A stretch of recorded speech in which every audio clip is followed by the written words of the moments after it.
ওখানে কি জন্য পেয়েছিলিস? এক প্লেটে 3টে পরোটা, আনলিমিটেড তরকারি, একটা সেদ্ধ ডিম, 1 টুকরো পেঁয়াজ, একটা কাঁচা লঙ্কা, 30 টাকা। দিলজিৎ, ব্রায়ান অ্যাডামস যতই পারফর্ম করেনি কলকাতায়, ক্রেজের দিক থেকে রাজুদার থেকে দুজনেই পিছিয়ে, অনেক গুণ পিছিয়ে। দিলজিতের টিকিট পাওয়ার জন্য আপনারা বলছেন স্ট্রাগল করতে হয়েছে, রাজুদার পরোটা খেতে কম স্ট্রাগল করতে হয়? 3টে পরোটা, আনলিমিটেড তরকারি, একটা সেদ্ধ ডিম, 1 টুকরো পেঁয়াজ, একটা কাঁচা লঙ্কা, 30 টাকা, যাতে ট্রেনের টিকিটও হবে না। এমনি এমনি পেয়ে যাবেন রাজুদার পরোটা। ভোর 4টে থেকে লাইন দিতে হয়, ভোর 4টে। ওই সময় অনেক মন্দিরেরও দরজা করে না, মানে ভোর 4টে থেকে আপনাকে রাজুদার পরোটা পাওয়ার জন্য লাইন দিতে হবে। মানে বাড়ি থেকে কখন বেরোতে হবে বুঝতে পারছেন? ভগবানও তো তাড়াতাড়ি ওঠে না, যত ভোরে আপনাকে উঠতে হবে রাজুদার পরোটা খেতে। এবং শুধু তাই নয়, তারপরও দেখবেন কয়েক গুণ পিছিয়ে আপনি লাইনে দাঁড়িয়ে রয়েছেন। বুঝতে পারছেন কীরকম স্ট্রাগল? কী বলছে? দিলজিতের টিকিট পেতে আমাদের স্ট্রাগল করতে হয়েছে, ব্রায়ান অ্যাডামের টিকিট পেতে আমাদের স্ট্রাগল করতে হয়েছে। আসল স্ট্রাগল হচ্ছে রাজুদার পরোটা। দিলজিতের টিকিট, ব্রায়ান অ্যাডামসের টিকিট দেখে আপনি বলতে পারবেন যে প্রচণ্ড কষ্ট করে টিকিটটা পেয়েছি, রাজুদার পরোটা খেয়ে দেখা, তাহলে বুঝবো আপনি স্ট্রাগল করেছেন। ব্রায়ান অ্যাডামস, দিলজিৎ, এরা মানে রাজুদার ক্রেজের কাছে কিছুই নয়, কিছুই নয়। তোমার ভাইরাল ডায়লগটা একবার শুনে নেব। আনলিমিটেড তরকারি, 3টে পরোটা, একটা কাঁচা লঙ্কা, একটা পেঁয়াজ দিয়ে 30 টাকা, মাত্র 30 টাকা, যাতে ট্রেনের টিকিট হবে। বাহ রাজুদা, বাহ। চলো। আর শুধু নয়, তোমরা কি ভাবছো? তোমরা ভোর 4টে থেকে লাইন দিলে, পরোটা খেলে, খেয়ে দিয়ে বেরিয়ে গেলে? ভুল ভাবছো। পরোটাটা কেমন হয়েছে কে বলবে? ফুড ব্লগারদের কে বলবে পরোটাটা কেমন হয়েছে? কত সোজা। খেয়ে দিয়ে তুমি রাজুদার পরোটা খেয়ে দিয়ে বেরিয়ে এলে। শোনো, এভারেস্ট জয় করা সোজা, ভারতের গর্ব বুকে এসো, অনেক সহজেই ওয়ার্ল্ড চেস চ্যাম্পিয়ন জিতে গেছে। কিন্তু রাজুদার পরোটা এসবের থেকে অনেক অনেক কঠিন কাজ। অত সহজে রাজুদার পরোটা পাওয়া যাবে না, খাওয়াও যাবে না। রাজুদার পরোটা পেতে গেলে 7 জন্ম নয়, 70 জন্ম তোমাকে তপস্যা করতে হবে। তাও কম বললাম, 700 জন্ম অনেক সময় তপস্যা করতে হয়, তবে গিয়ে পেতে পারবে রাজুদার পরোটা। রাজুদা একটা খালি রিকোয়েস্ট রাখবো, একটা ফেমাস ডায়লগটা খালি দিও, 3টে পরোটা লাস্ট। রেডি? 3টে করে পরোটা, আনলিমিটেড তরকারি, একটা সেদ্ধ ডিম, 1 টুকরো কাঁচা লঙ্কা, একটা পেঁয়াজ, মাত্র 30 টাকা, যাতে ট্রেনের টিকিটও হবে না। বাহ, হেভি হয়েছে, হেভি হয়েছে। আর দিলজিতের শো নিয়ে যত কথা হচ্ছে, গোপন সূত্রে জানতে পেরেছি, এটা আবার কাউকে বলো না, গোপন সূত্রে জানতে পেরেছি দিলজিৎ নিজে শোয়ের দিন দেরিতে এসেছিল। তারপর খোঁজখবর নিয়ে জানা গেল দিলজিৎ নিজে পরোটা খেতে গেছিল, সেই কারণে আসতে দেরি হয়েছে। প্রচুর লাইন ছিল, তাই দিলজিতের খাবার খেয়ে তারপর তার রিভিউ দিয়ে আস্তে আস্তে দেরি হয়ে গেছে। আর রাজুদা যে আনলিমিটেড তরকারিটা দেয়, দ্য ফেমাস আনলিমিটেড তরকারি, সেটা তো রাজুদা একদম পুরো ভালোভাবেই আনে। মানে সকাল সকাল তো রাজুদা আনলিমিটেড তরকারি ফ্রেশ ভালোভাবেই আনছে, কিন্তু তারপর সেই তরকারির মধ্যে কখনো ফ্রুট বগারের মাইক পড়ে যাচ্ছে, কখনো এটা পড়ে যাচ্ছে, কখনো সেটা পড়ে যাচ্ছে, কোনো সময় ফ্রুট ব্লগার নিজেই পড়ে যাচ্ছে। একসময় তো দেখা গেলো ফ্রুট ব্লগার সমেতই রাজুদার তরকারি দিয়ে দিল। রাজুদা কাস্টমারদের বলছে না এদেরই খেয়ে শেষ কর, এদের জ্বালে তো আমার পরোটা বেচাই মাথায় উঠে গেছে, ফুড ব্লগারদের খেয়েই তোরা শেষ কর দে। আপনারা এবার থেকে আমি আবার রিকোয়েস্ট করছি, আপনারা ফুড ব্লগিং আমার কাছে আসা বন্ধ করুন, আমাকে আমার করে খাওয়ার জায়গা তৈরি করে দিন। আমি খুব গরিব ঘরের ছেলে, এই বিক্রি করে এই যে পরোটাগুলো আমার এই যে বেঁচে আছে, কে কিনবে? আপনারা এই ক্যামেরাটা পাইল দিয়ে ঘোরাও, এখানে 50 জন ফুড ব্লগার, এটা কে খাবে? আপনারা কেউ পরোটা খান না, শুধু আসেন ক্যামেরা করেন চলে যান। বলেছিলাম পরোটা খাবো তো, বলেছিলেন আগে খাবো তো আগে খান, তারপর ওটা করুন। আর ফুড ব্লগাররা যা ঠেলাঠেলি করছে রাজুদার দোকানের সামনে, বেচারা রাজুদা তো মানে ফুড ব্লগারদের সামলাবে নাকি কাস্টমার সামলাবে? মানে দুর্গাপুজোতে অষ্টমীর রাতেও এত ভিড় হয় না যতটা ভিড় ভোর 4টের সময় রাজুদার স্টোরের সামনে হয়। আর ফুড ব্লগারদের এত উপদ্রব, মানে কাস্টমার তো আছে যারা ভোর 4টে থেকে শুধুমাত্র রাজুদার পরোটা খাওয়ার জন্য সারা রাত জেগে থাকে, সারা মাস জেগে থাকে, সারা বছর জেগে থাকে, সারা জীবন জেগে থাকে, তো তারা তো আছেই, তারপর ফুড ব্লগাররাও আছে।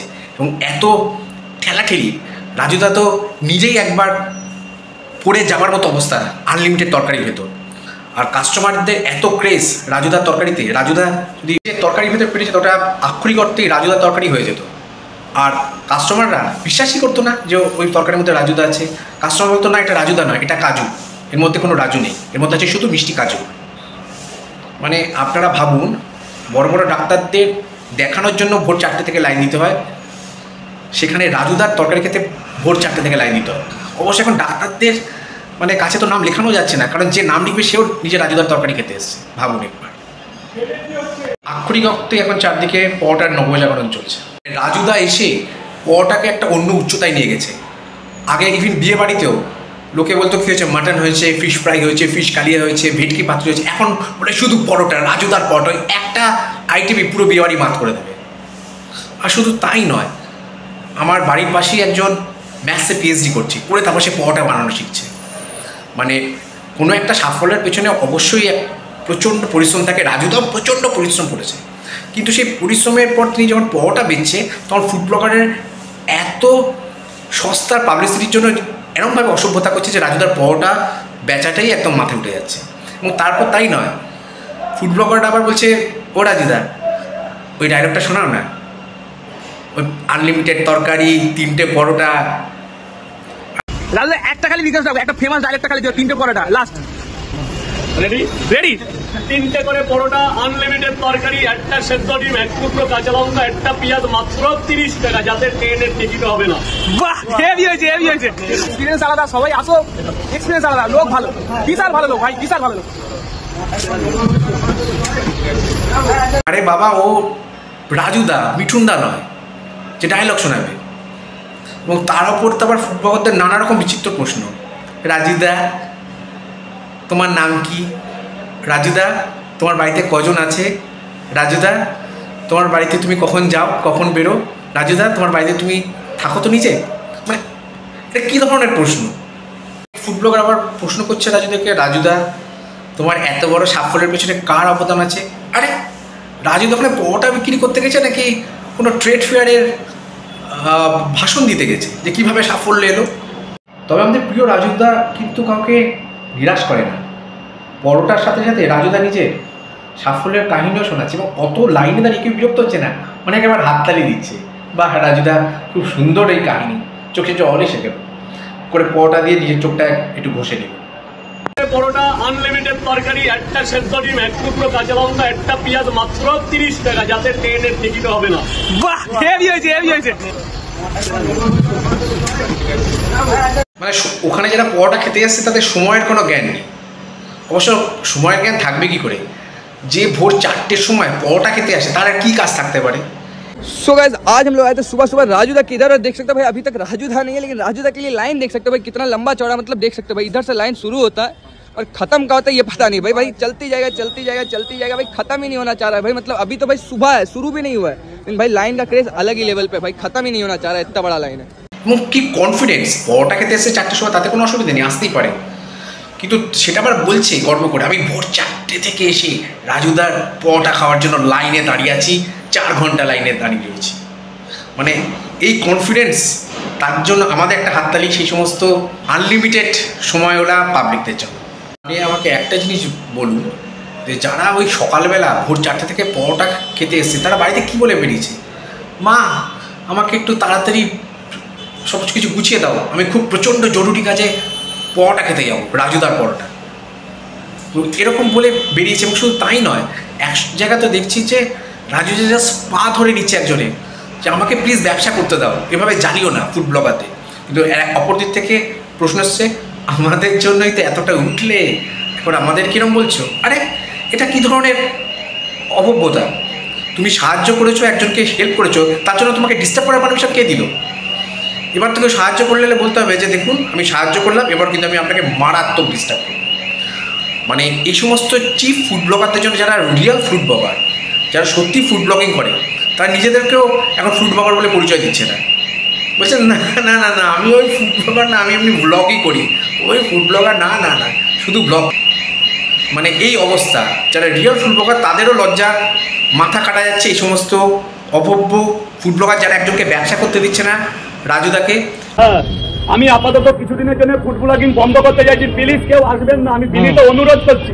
এরপর কি আর অনুরোধের উপরে আর কি থাকে? আমার ব্যবসা করতে দিন প্লিজ, আমাকে আমার মাল বেচতে দিন, আমার মতো আমাকে ব্যবসা করতে দিন। আপনারা এগুলো করবেন না কাল থেকে, আমি কিন্তু বারবার বারণ করছি।